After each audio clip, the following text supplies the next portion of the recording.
Bagaimana cara nak pajak emas online?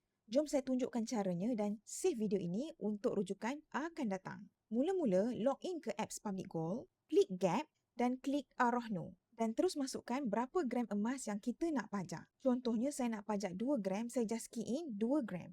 So, harga 1 gram hari ini ialah RM692. Kalau 2 gram adalah bersamaan RM1,384.